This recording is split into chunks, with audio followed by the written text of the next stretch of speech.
အားလုံးပဲမင်္ဂလာပါမစ္စတာဝါ channel ကနေပြန်လည်ကြိုဆိုလိုက်ပါတယ်ဒီဗီဒီယိုမှာငွေချင်းတွေကိုပြန်လည်မျှဝေချင်တဲ့အကြောင်းအရာလေးကတော့ Messenger မှာမီးစိမ်းအကြောင်းပြောင်းတဲ့နည်းလမ်းလေးနဲ့ Messenger icon ဖော်တဲ့နည်းဖြောက်တဲ့နည်းလမ်းလေးကိုဒီဗီဒီယိုမှာငွေချင်းတွေကိုပြန်လည်မျှပေးသွားမှာဖြစ်ပါတယ်အဲ့တော့ကိုယ့်ရဲ့ Messenger မှာရှိတဲ့မီးစိမ်းပေါ့နော်တို့ကပုံမှန်နဲ့ဆိုလို့ရှိရင်မီးစိမ်းပေါ့နော်အဲ့ဒါကိုကနေပြီးတော့မှအခြားကြောင်ပြောင်းနေတယ်ဆိုလို့ရှိရင်ဘယ်လိုပြောင်းလဲဆိုတော့ပြပေးသွားမယ်ပြီးပြီဆိုလို့ရှိရင်ကိုယ့်ရဲ့ဒီ Messenger မှာဒီပဲစာပို့လာပြီဆိုလို့ရှိရင်ပေါ့နော်အလွယ်တကူပေါ့နော်ဘယ်သူပို့လာရဲဆိုတာပေါ့နော်ဒီဖုန်းscreen မှာဒီပြန်ပေါ်အောင်ပေါ့နော်ဒီ icon လေးပုံစံပေါ့နော်ပြန်ပေါ်အောင်လောက်တဲ့နည်းလမ်းလေးနဲ့ဖြောက်တဲ့နည်းလမ်းလေးကိုဒီနေ့ကိုပြန်လည်မျှပေးတာဖြစ်ပါတယ်အဲ့တော့ပြုလုပ်ပေးရတဲ့အတွက်ဒီဖုန်း Messenger လေးကိုကြော်သွားပြီးလိုက်ပါနော်ပြီးရင်တော့ menu နေရာကိုကြော်သွားပြီးလိုက်ပါပြီးရင်တော့ဒီညမှာ setting နေရာကိုဝင်သွားပြရဖြစ်ပါတယ် setting နေရာကိုကျွန်တော်ဝင်သွားပြလိုက်ပါ okay ပြီးဆိုရင်ကျွန်တော်အပေါ်ဆွဲတင်ပြီးတော့မှကျွန်တော်ဒီညမှာဒီနေရာလေးကိုကျွန်တော်ဝင်သွားပြရဖြစ်ပါတယ်ဒီလူပုံစံနေရာနော်လူပုံစံနေရာလေးကိုကျွန်တော်ဝင်သွားပြရဖြစ်ပါတယ်နော်ဝင်သွားပြလိုက်ပါ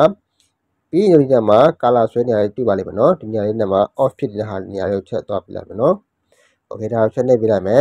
ပြီးရင်တော့ဒီညမှာဆိုလို့ရှိရင်ဒါပုံဝင်တိုင်းပေါ့နော်မီးစိမ်းပေါ့နော်ကွာတယ်ပြီးတော့မှအခြားကြောင်ပြောင်းနေတယ်ဆိုလို့ရှိရင်တော့ဒီအကြောင်းဒီ300ပေါ့နော်ကျွန်တော်ပြောင်းရဖြစ်ပါတယ်ပေါ့နော်အဲ့တော့ဒီမှာကိုပြောင်းရတဲ့အရာကိုဒီမှာရွေးချယ်ပြီးတော့ကျွန်တော် over ရဖြစ်ပါတယ်ဒီမှာ channel ကိုချက်ပြလိုက်ပါ okay ပြီးဆိုလို့ရှိရင်ကျွန်တော် banner ပြထွက်ပြလိုက်ပါနော် okay ဒါဆိုလို့ရှိရင်တော့ဒီညမှာဒီ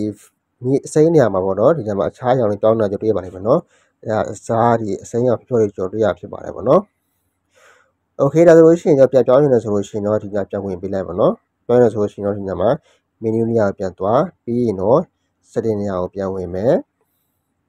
ပြီးရင်တော့ကျွန်တော်အပေါ်ဆွဲတင်ပြီးတော့မှဒီညမှာနေရာဒီလူပုံစံပြန်ဝင်သွားလိုက်ပေးလိုက်မယ်နော်ပြီးရင်တော့ပြန်ပိတ်ပေးလိုက်ပါနော်ဒီညဝင်ပြီးတော့မှဒီညမှာပြန်ပြီးတော့မှအခြားကြောင်ပြောင်းရင်ပြန်ပြောင်းပါနော်ပြောင်းဆိုရှင်အရင်တိုင်းမဲ့အစင်းရောက်ထိုင်းနေဆိုရင်ဒီမှာပြန်ထည့်ပေးရဖြစ်ပါတယ်ပေါ့နော်ပြန်ပြီးညပြန်ထားပြလိုက်ပါဒါဆိုလို့ရှိရင်တော့ပုံမှန်တိုင်းမဲ့အစင်းရောက်ဖြစ်နေတာဖြစ်ပါတယ်ပေါ့နော်ဒါကတော့ Messenger ကိုဒီမီးစိမ်းကြောင်ပြောင်းရနေလို့ပြပေးတာဖြစ်ပါတယ်ပေါ့နော်နောက်တစ်ခုကျတော့ဒီ Messenger မှာဆိုလို့ရှိရင်ကိုယ့်ကိုစာပို့လာပြီဆိုလို့ရှိရင်ပေါ့နော်ဒီစာပို့လာတဲ့သူရဲ့ icon ပုံလေးကိုဒီဖုန်းမြတ်တဲ့ချိန်မှာပေါ့နော်ကျွန်တော်တို့ကဖော်တဲ့နည်းလမ်းကိုကျွန်တော်ပြပေးတာဖြစ်ပါတယ်ပေါ့နော်ပြုလုပ်ဖို့ရတဲ့ Messenger ကြောင့်ဝင်သွားပေးလိုက်ပါ okay ပြီးဆိုလို့ရှိရင်တော့ကျွန်တော်ဒီမှာ setting ညပြန်ဝင်သွားဖြစ်ပဲเนาะ setting ညဝင်သွားပေးလိုက်ပါပြီးရင်တော့ကျွန်တော်အပေါ်ဆွဲတင်ပေးလိုက်မယ်ပြီးရင်တော့ဒီနေရာလေးပေါ့နော်ဒီနေရာလေးကိုတွားပြရဖြစ်ပါတယ်ပေါ့ဒီမှာเนาะဆက်သွင်းတွေ့ပါလိမ့်မယ်เนาะဒီနေရာလေးချက်ဝင်သွားပေးလိုက်ပြီးသွားပေးလိုက်ပါ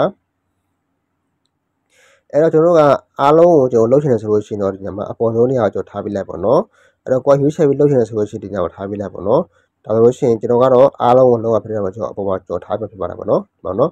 ပေါ်မှာကျွန်တော်တို့ကရွေးချယ်ပြီးထားပေးဖြစ်ပါတယ်ပေါ့နော်ဒါဆိုလို့ရှိရင်တော့ဘယ်သူရဲ့ပို့လာ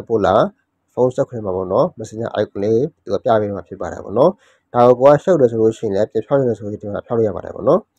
ဒါဆိုလို့ရှိရင်လည်းရပြီပေါ့နော်အဲ့ဖြောက်နေတယ်ဆိုလို့ရှိရင်ဒီမှာလာပြီးတော့ပိတ်ထားပေးလိုက်ပေါ့နော်ဒါဆိုလို့ရှိရင်မပေါ်တော့ပေါ့နော်အဲဒါကပြန်ဖွင့်နေတယ်ဆိုလို့ရှိရင်တော့အပေါ်ဆုံးမှာကျွန်တော်တို့ကအားလုံး all ဆိုနေတာချက်ထားပေးရဖြစ်ပါတယ်ပေါ့နော်ဒါဆိုလို့ရှိရင်တော့သူများတွေကိုစာပို့လာတဲ့ခါကျလို့ရှိရင်ပေါ့နော်ဒီဘယ်သူပို့လာဆိုတာပေါ့နော်ဖုန်း screen မှာသူကပြပေးတာဖြစ်ပါတယ်ပေါ့နော်